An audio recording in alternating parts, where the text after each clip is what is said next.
The rain was falling hard outside when Rosa finished her sixth double shift that week. Her feet ached. Her back was sore. And she still had 3 more hours before she could go home. But she never complained. Complaining was a luxury she could not afford. Rosa was 26 years old, and she worked as a waitress at one of the most expensive restaurants in all of New York City. The place was called the Golden Mirror, and it sat on the corner of a fancy street where even the parking meters looked expensive. Crystal chandeliers hung from the ceiling. The tablecloths were made of silk, and the people who ate there had more money in their wallets than Rosa would see in an entire year. She had been working at the Golden Mirror for almost 4 years now. 4 years of carrying heavy trays. 4 years of smiling at people who never smiled back. 4 years of being invisible, because that is what Rosa was to most of the customers. Invisible. They looked right through her like she was made of glass. They snapped their fingers when they wanted more water. They complained when their steak was not cooked exactly right. But they never once asked her name. They never once wondered about her story. And Rosa had quite a story. 5 years ago, she had been a student at one of the best music schools in the country. She had earned a full scholarship to study classical piano. And her teachers said she had a gift that comes along once in a generation. Rosa could make a piano sing. She could make it cry. When she played, people forgot where they were. They forgot their problems. They just listened. But life does not always care about gifts and dreams. When Rosa was 21, her mother got sick. Very sick. The doctors said it was cancer, and the treatment would cost more money than her family had ever seen. Rosa's father had passed away when she was young. So it was just Rosa and her mother against the world. Rosa did not think twice. She left school. She left her scholarship. She left the piano. And she took the first job she could find to help pay the medical bills. That job was at the Golden Mirror. Her mother fought hard for 2 years before she finally beat the cancer. But by then, Rosa's scholarship was gone. Her spot at the music school was filled by someone else. And the bills had piled up so high that Rosa would need to work for many more years just to pay them off. So she kept working. She kept smiling. And she tried very hard not to think about the life she had given up. But there was one thing at the Golden Mirror that made it both wonderful and painful for Rosa to be there every day. Right in the center of the main dining room, under the biggest chandelier, sat a grand piano. Not just any piano. It was a Steinway Model D, the same kind used in the greatest concert halls around the world. It was worth more than $300,000. More than Rosa would make in 10 years of carrying trays and refilling water glasses. Every night, the restaurant hired professional musicians to play that piano for the wealthy guests. And every night, Rosa would walk past it, close enough to touch. But she never did. She was not allowed. The piano was only for the performers, for the guests to enjoy, not for the waitress with tired feet and an apron stained with wine. Sometimes, when the restaurant was quiet and the hired pianist was taking a break, Rosa would just stand near the piano and look at it. She would imagine her fingers on those keys. She would hear the music in her head. And for just a moment, she would remember who she used to be. Then someone would snap their fingers, and she would go back to being invisible. On this particular Friday night, the restaurant was full of important people. Businessmen in expensive suits. Women wearing jewelry that sparkled under the lights. Everyone laughing and talking about money and deals and things that Rosa did not understand or care about. And then he walked in. His name was Vincent Caldwell, and he was one of the richest men in the city. He owned buildings all over New York. Hotels, apartment towers, shopping centers. He had his own private jet, his own yacht, and a house in the Hamptons that had more rooms than Rosa could count. But money had not made Vincent Caldwell a kind man. In fact, it had done the opposite. He treated people like they were beneath him. He believed that his wealth made him better than everyone else, and he loved nothing more than making other people feel small. Vincent arrived with a group of 5 other men. They were investors and business partners. All of them rich. All of them loud. The host rushed to greet them and led them to the best table in the restaurant. right next to the grand piano. Rosa's heart sank when she saw which section they were seated in. It was her section. She took a deep breath, put on her best smile, and walked over to their table. "Good evening, gentlemen," she said politely. "Welcome to the Golden Mirror. Can I start you off with something to drink?" Vincent did not even look at her. He was too busy talking to the man next to him about some deal worth millions of dollars. He just waved his hand in her direction like she was a fly buzzing around his head. "Champagne," he said without turning. "The most expensive one you have. And make sure it is cold. The last place I went to served it warm. And I had the manager fired." His friends laughed like this was the funniest thing they had ever heard. Rosa nodded and walked away to get their champagne. Her hands were shaking a little, but she did not let it show. She had dealt with difficult customers before. She could handle this. When she returned with the champagne, Vincent finally looked at her. But it was not a kind look.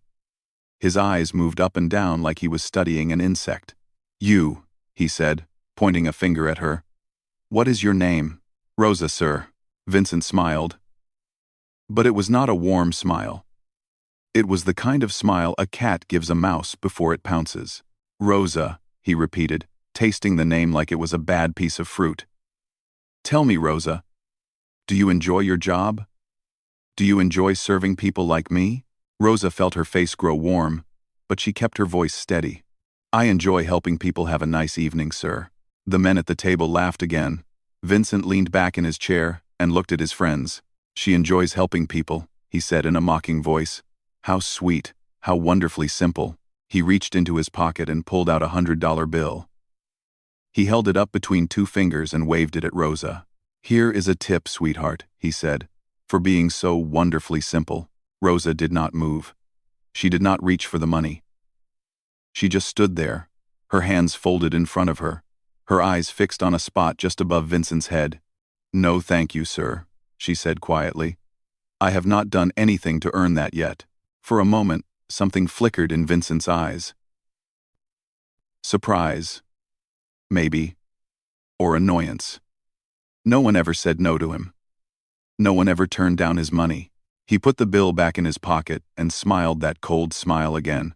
"Interesting," he said softly. "Very interesting." And Rosa had no idea that this moment, this small act of quiet dignity, had just set something in motion. Something that would change her life forever. But that is a story for the next part. The evening went on, and Vincent Caldwell's table grew louder with every bottle of champagne. The men laughed at jokes that were not funny. They bragged about deals and money and all the things they owned, and they treated Rosa like she was not even human. Every time she came to the table, one of them would say something rude. They made comments about her uniform. They made fun of the way she talked. One of them even asked her if she had ever been on an airplane, and when she said yes, they all laughed like it was the most ridiculous thing they had ever heard. Rosa kept her face calm. She had learned a long time ago how to hide her feelings behind a polite smile. But inside, her heart was heavy. She thought about her mother at home. Watching television in their small apartment, she thought about the bills that still needed to be paid. She reminded herself why she was doing this. Just get through the night, she told herself. Just a few more hours. But Vincent Caldwell was not finished with her yet. Around 9 o'clock, the hired pianist finished his set and took a break. The beautiful Steinway sat empty in the center of the room, its black surface shining under the chandelier lights. Most of the customers went back to their conversations. They barely noticed the music had stopped, but Rosa noticed. She was clearing plates from a nearby table when she found herself looking at the piano. It happened without thinking. Her eyes just drifted over to those black and white keys, and for a moment, the whole restaurant seemed to disappear. She remembered the feeling of sitting at a piano, the way the wood felt under her fingers, the way the music would pour out of her like water from a fountain. It had been so long since she had played. So very long. She did not realize that Vincent was watching her. "Well, well, well." His voice cut through the air like a knife. "Look at that, gentlemen. Our little waitress is staring at the piano." Rosa snapped back to reality.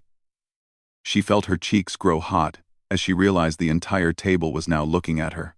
Vincent leaned forward in his chair, his eyes sharp and amused. He was like a hunter who had spotted something interesting. "Tell me, Rosa," he said, saying her name in that mocking way of his. "Do you like music? Do you like that piano over there?" Rosa swallowed hard. She did not want to answer. She did not want to give him anything he could use against her. But the whole table was waiting, and silence would only make things worse. "It is a beautiful instrument, sir," she said quietly. Vincent's smile grew wider. He looked at his friends, and then back at Rosa. "A beautiful instrument," he repeated. "Listen to her. She talks about it like she knows something." He picked up his champagne glass and took a long sip. "Tell me, sweetheart, do you even know what kind of piano that is?" Rosa hesitated. She knew she should just shake her head and walk away. She knew she should not engage with this man. But something inside her, some small spark that had not yet been completely put out, made her speak. "It is a Steinway Model D concert grand," she said. "They make them in New York. That one looks like it is from the late 1980s. Based on the design of the music rack." The table went silent. Vincent's smile froze on his face. His friends exchanged glances. For a moment, nobody said anything. Then Vincent laughed. But it was not a happy laugh. It was a sharp, angry sound. "Look at this," he said to his friends. "The waitress thinks she is an expert now. She probably read that off a plaque somewhere." His friends laughed nervously, but Rosa could see that Vincent was not amused. He did not like being surprised. He did not like feeling like someone had gotten the better of him, especially someone he considered beneath him. He stood up from his chair. The movement was slow and deliberate, like a snake uncoiling. He straightened his expensive jacket and walked toward Rosa until he was standing just a few feet away from her. "You know what I think?" he said, loud enough for the nearby tables to hear. "I think you are just a waitress with a good memory. I think you memorized some facts to impress people. But you do not actually know anything about music. You have probably never touched a piano in your life." Rosa said nothing. She just stood there, holding her tray, her knuckles turning white from gripping it so hard. Vincent turned to address the restaurant. Several people had stopped eating to watch what was happening. He loved the attention. He lived for it. "Ladies and gentlemen," he announced, spreading his arms wide, "I would like to make a little wager this evening, for your entertainment." The restaurant grew quiet. Even the bartender stopped polishing glasses to listen. Vincent pointed at Rosa. "This young lady here seems to think she knows about pianos, so I am going to give her a chance to prove it." He reached into his jacket and pulled out a thick stack of bills. He counted them slowly, making sure everyone could see. $10,000, he said, holding up the money. "I will give this waitress $10,000, right here, right now. If she can sit down at that piano and play something, anything at all. One song. One piece. Hell, I will even accept Twinkle, Twinkle, Little Star." His friends burst out laughing. A few people at other tables chuckled nervously, but most of the restaurant just watched in uncomfortable silence. Rosa felt like the floor had opened up beneath her feet. Her heart was pounding so hard she could hear it in her ears. $10,000. That was more than 3 months of her salary. That money could pay off so many bills. It could make her mother's life so much easier. But this was not about the money. She knew that. This was about humiliation. Vincent did not believe she could play. He wanted to watch her fail. He wanted to see her sit down at that beautiful piano and embarrass herself in front of all these wealthy, important people. He wanted to prove that she was nothing. The restaurant manager, a nervous man named Mr. Patterson, rushed over with a worried look on his face. "Mr. Caldwell, sir," he said in a low voice. "Perhaps this is not the best idea. We have policies about who can use the piano, and I would hate for anything to disrupt the evening." Vincent did not even look at him. "I spend more money in this restaurant every month than you make in a year," he said coldly. "I think I can arrange for a little entertainment." Mr. Patterson opened his mouth to protest, but one look from Vincent made him close it again. He stepped back, looking at Rosa with an expression that was somewhere between pity and fear. Vincent turned back to Rosa. He was enjoying this. She could see it in his eyes. "So what do you say, sweetheart?" he asked. "Do you want to make some easy money? Or do you want to admit that you are just a waitress who should stick to carrying trays?"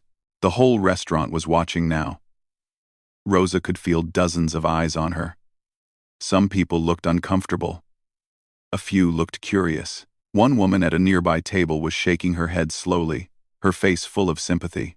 Rosa thought about all the times in her life when someone had made her feel small.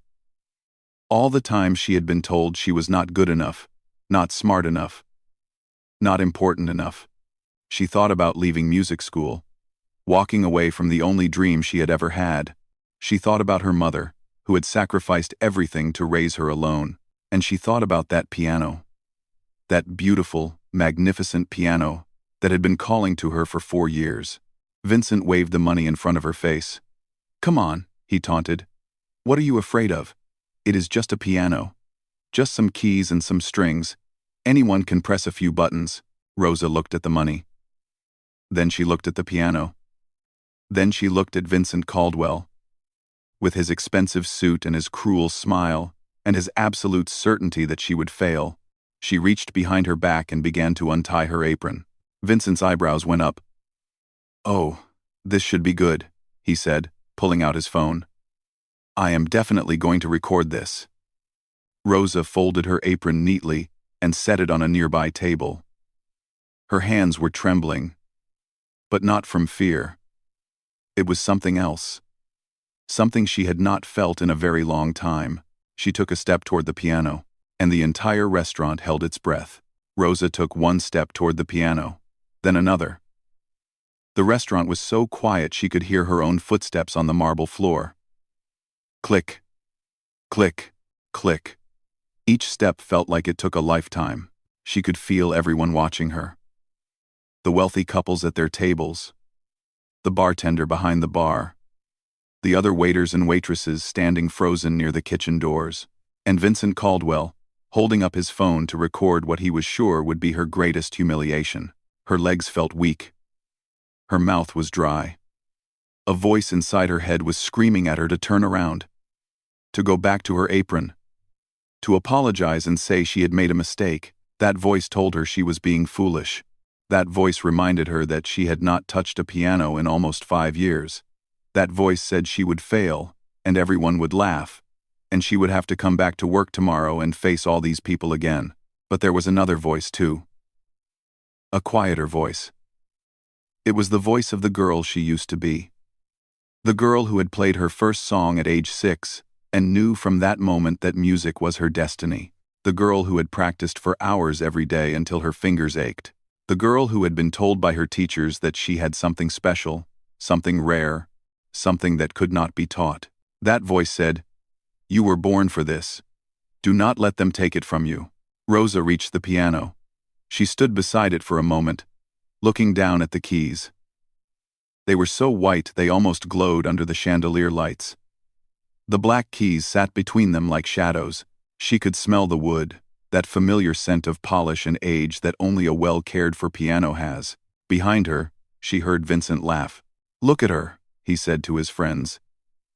"She does not even know how to start. I bet she has never been this close to a piano before." His friends chuckled, but some of the other guests did not join in. A few people looked uncomfortable. One older woman near the window had her hand over her mouth, her eyes full of worry. Rosa pulled out the piano bench. The legs scraped softly against the floor.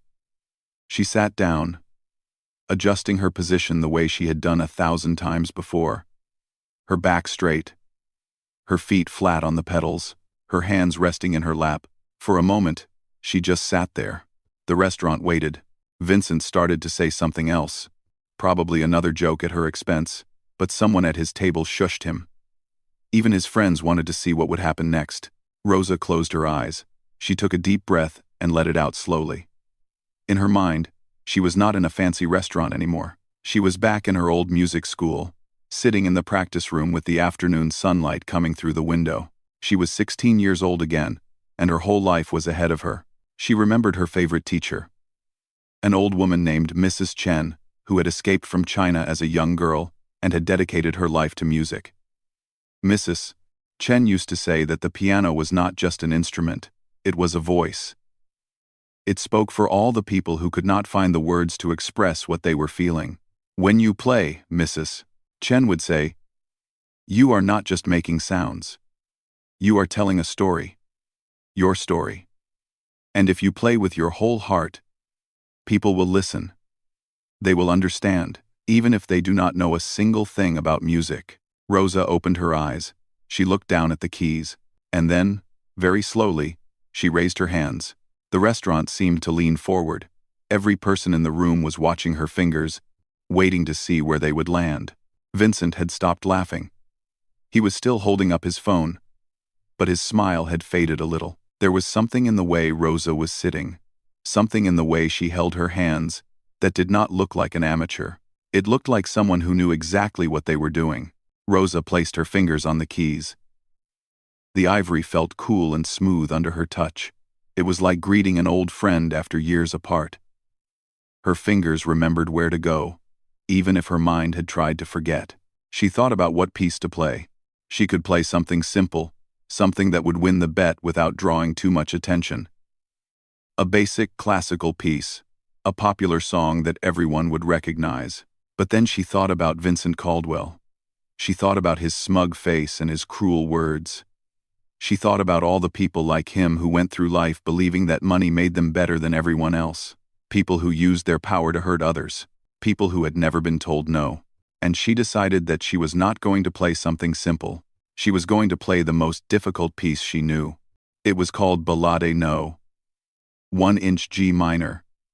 Written by a composer named Chopin over 150 years ago. It was a piece that told a story of struggle and triumph, of darkness and light. It started soft and sad, like a whisper in an empty room, but it built and built, growing more powerful with each passing minute, until it exploded into a storm of notes that required incredible speed and precision. Professional pianists practiced this piece for months before performing it. Some never mastered it at all. It was the kind of music that separated the good from the great. Rosa had learned it when she was 19, during her second year at music school.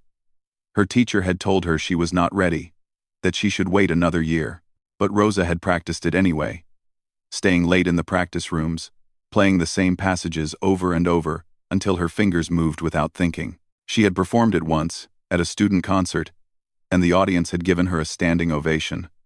It was the happiest moment of her life. That was 6 years ago. She had not played it since. She did not even know if she still remembered all the notes. But sitting there at that beautiful Steinway, with Vincent Caldwell's phone pointed at her face and 100 strangers waiting to see her fail, Rosa made a choice. She chose to believe in herself. She chose to trust that the music was still inside her, waiting to come out. She chose to be brave. Her fingers found the opening position. She pressed down on the first key, and the note rang out like a bell in a silent church. It was perfect, pure and clear and full of emotion. It hung in the air for a moment, and then Rosa played the next note, and the next, and the next. The melody began to take shape, soft and melancholy, like someone remembering a dream they once had. The notes floated through the restaurant, reaching into every corner, touching every heart. Vincent lowered his phone slightly. His mouth was open, but no words came out. At a table near the kitchen, one of the other waitresses grabbed her friend's arm. "Oh my God," she whispered. "Did you know she could do this?" Her friend shook her head, her eyes wide. "I had no idea." Rosa did not hear them. She did not hear anything except the music. She was lost in it now, completely and totally lost.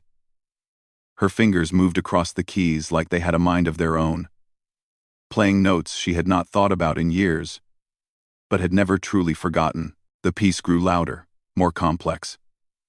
Her left hand played deep, rumbling chords, while her right hand danced up and down the keyboard. The music swelled like a wave building in the ocean, gathering strength, preparing to crash, and Rosa played on.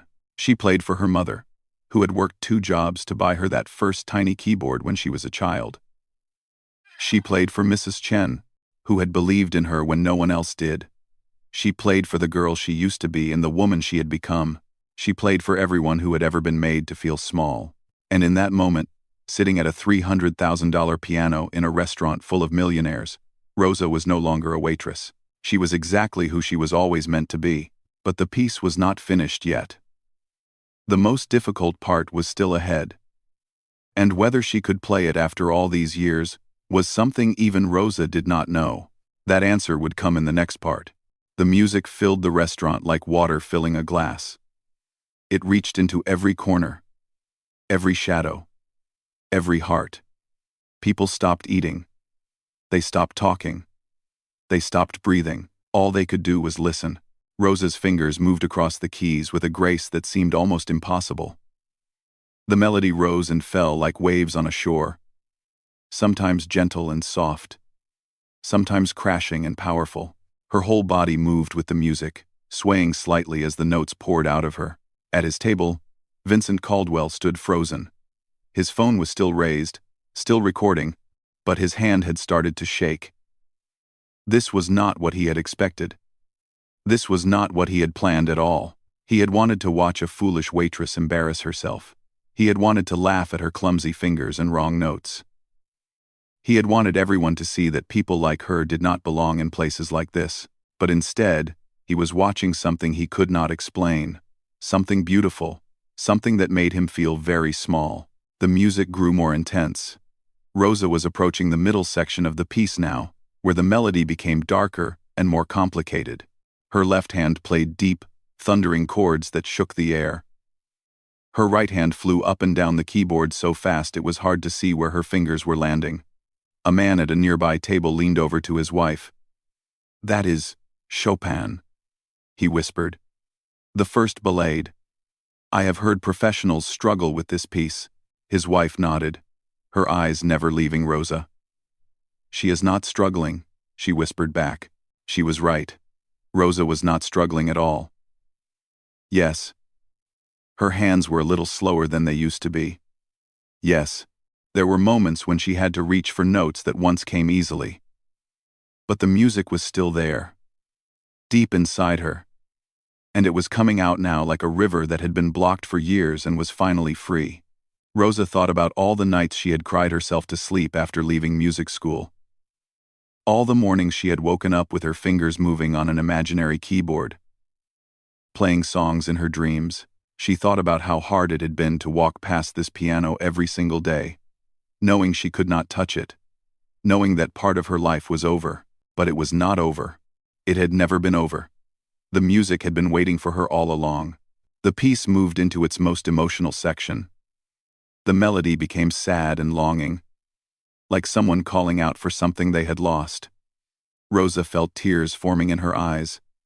But she did not stop playing. She let the tears fall. She let herself feel everything she had been holding inside for so long. Around the restaurant, other people were crying too.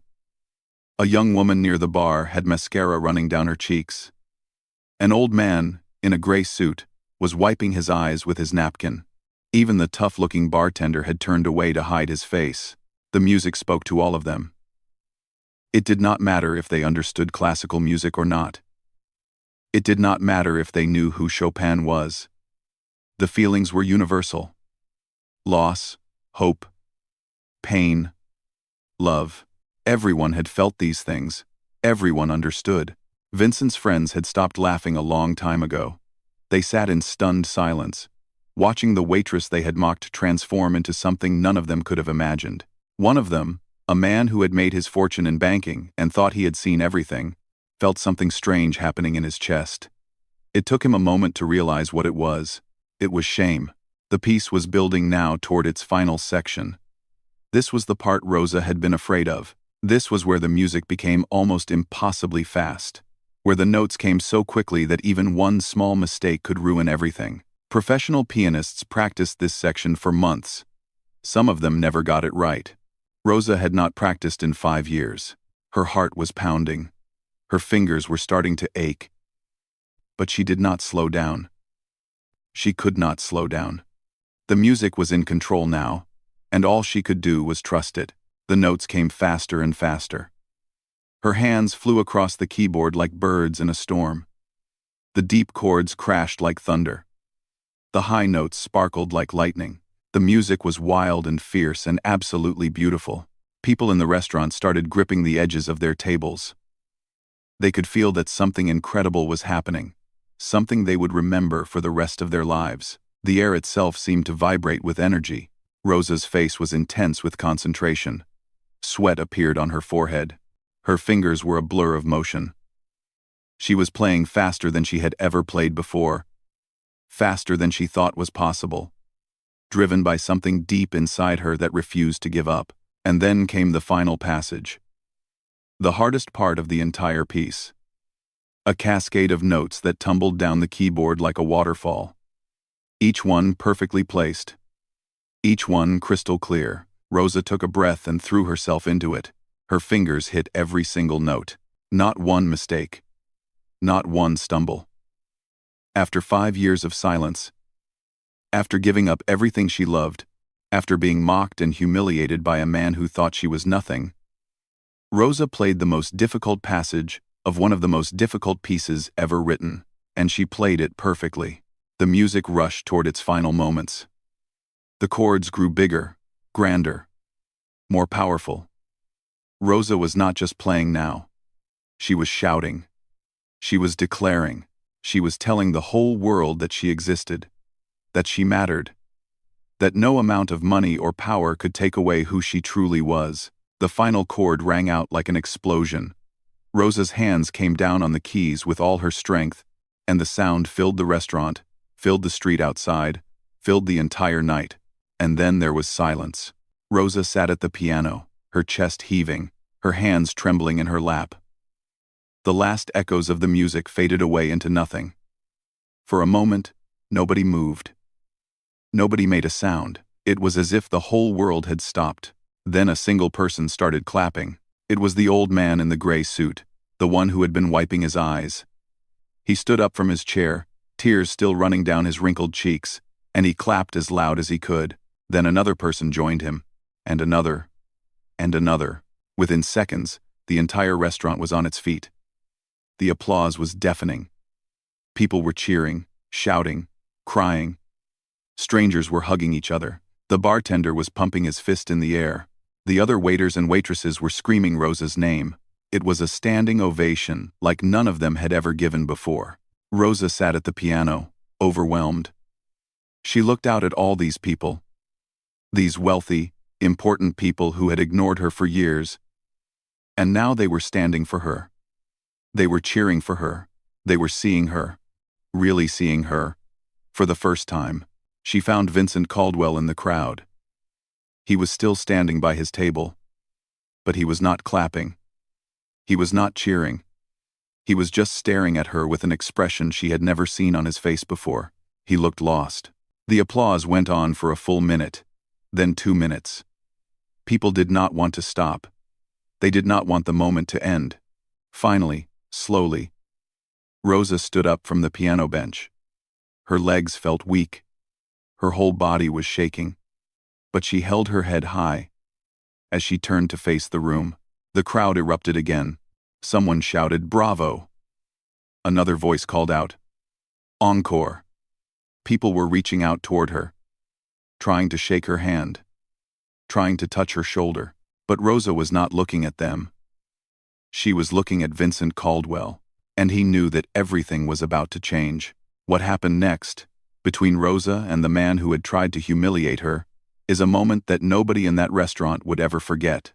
But that is a story for the final part. The applause slowly faded, but the energy in the room did not. People were still standing, still wiping tears from their eyes, still trying to understand what they had just witnessed. A waitress. A simple waitress had just played one of the most difficult piano pieces in history, like it was nothing. Rosa stood beside the piano, her heart still racing. She could feel everyone looking at her, but she was only focused on one person, Vincent Caldwell. He was still standing by his table. His friends had moved away from him, almost like they were embarrassed to be seen with him now. The stack of money, the $10,000 he had waved around so proudly, sat on the white tablecloth like a forgotten prop from a bad play. Slowly, Vincent reached down and picked up the money. His hands were not steady anymore. The confidence that had filled him all evening was gone. In its place was something else, something that looked almost like fear. He walked toward Rosa. The crowd parted to let him through, and the room grew quiet again. Everyone wanted to see what would happen next. Vincent stopped a few feet away from her. He looked at the money in his hand, then looked at Rosa. For a long moment, he said nothing. Then he held out the bills toward her. "A bet is a bet," he said. His voice was flat, empty. "You won. Take it." Rosa looked at the money. $10,000. 3 months of her salary. Enough to pay off some of her mother's medical bills. Enough to make her life a little bit easier, but she did not reach for it. Instead, she shook her head slowly. "No, thank you," she said. Her voice was calm and steady, loud enough for everyone to hear. "I did not play for your money, Mr. Caldwell." Vincent's face twitched. "Then why did you play?" Rosa took a moment before answering. She thought about everything that had led her to this point. The years of sacrifice, the dreams she had buried, the countless nights of wondering if she had made the right choice. "I played for myself," she said finally. "I played because you tried to make me feel like I was nothing. You looked at me and saw a waitress. Someone to snap your fingers at, someone to make fun of for your entertainment." She paused. "But I am not nothing. I never was." The room was completely silent. People were leaning forward, hanging on every word.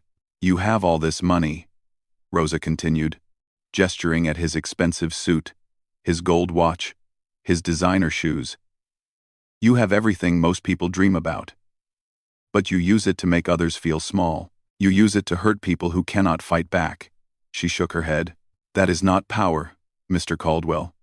That is weakness." Vincent's face had gone pale. His mouth opened and closed, but no words came out. For the first time in his life, he had nothing to say. Rosa turned to look at the crowd around her. All these wealthy, powerful people who had ignored her for years, who had treated her like she was invisible. "I am not angry at any of you," she said softly. "I know most of you never meant any harm, but I hope tonight you will remember something. The person serving your food might be a musician. The person cleaning your office might be an artist. Everyone has a story. Everyone has dreams. And everyone deserves to be treated with respect." The old man in the gray suit started clapping again. Others joined him. Soon the whole restaurant was applauding once more. But this time it was different. This time they were not just clapping for her music. They were clapping for her words. For her dignity. For her courage. Vincent Caldwell stood alone in the middle of it all, the money still clutched in his hand. Then, without saying another word, he turned and walked toward the exit. His friends did not follow him. Nobody called out for him to stay. He pushed through the doors and disappeared into the night. Rosa watched him go. She did not feel happy about his humiliation. She did not feel satisfied or victorious. She just felt tired. Tired, but free. The crowd began to gather around her. People wanted to shake her hand, to congratulate her, to ask her questions. Where did she learn to play? Why was she working as a waitress? Could she play something else? But before Rosa could answer any of them, an older woman stepped forward. She was perhaps 60 years old, with silver hair pulled back in an elegant bun and kind eyes behind simple glasses. She wore a beautiful dark blue dress, but no expensive jewelry. There was something about her that seemed different from the other wealthy guests. "Excuse me," the woman said, her voice gentle but clear. "May I speak with you for a moment?" Rosa nodded, and the woman led her a few steps away from the crowd. "My name is Helen Thornton," the woman said. "I am the director of the Eastman Conservatory of Music." Rosa's eyes went wide. Eastman was one of the most famous music schools in the entire country. Some of the greatest pianists in history had studied there. "I have been watching you all evening, Mrs. Thornton continued. "Not just your performance, although that was extraordinary. I watched how you handled that awful man. I watched your grace under pressure. I watched you refuse his money and speak truth to a room full of people who needed to hear it. She reached out and took Rosa's hand in both of hers. I do not know your full story, she said. But I know talent when I see it. And I know character when I see it. And you have both. She smiled warmly. I would like to offer you a full scholarship to complete your music degree at Eastman. And if you are interested, I would also like to offer you a position teaching our beginning students. It does not pay much at first, but it would be enough to live on while you study. Rosa could not speak. She could not breathe. She just stood there, staring at this kind woman, wondering if she was dreaming. You do not have to answer tonight, Mrs. Thornton said, pressing a business card into Rosa's hand. Take some time. Think about it. But please know that this offer is real, and it comes with no strings attached. You earned it. You earned it years ago, and tonight you proved that you still deserve it. Tears were streaming down Rosa's face now. She tried to say thank you, but the words caught in her throat. All she could do was nod. Mrs. Thornton smiled and squeezed her hand one more time. Then she stepped back and rejoined the crowd. Rosa looked down at the business card. Her hands were shaking so badly she could barely read it, but the words were there, printed in simple black letters. Helen Thornton, Director, Eastman Conservatory of Music. It was real.